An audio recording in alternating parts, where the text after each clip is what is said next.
Bir adam bir günü gelip Peygamber Aleyhisselam'a aytdı. Ya Resulallah, bu şeriatça köyüp gitti.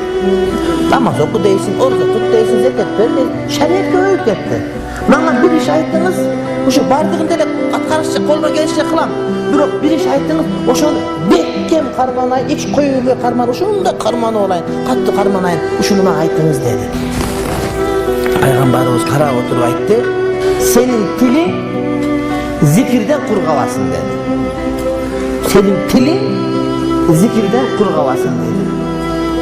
Allahu Ekber, la ilahe illallah, eşhedü en la ilahe illallah ve eşhedü enne Muhammed abduhu ve resulü, subhanallah, elhamdülillah, Allahu Ekber. Zikirden tilin kurgavasın dedi. Uşunu beken karmansa, sana gökte görünüp şeriatın bardığın akılına karıp keteveret, şunu bardığın özü zorunda keteveret dedi.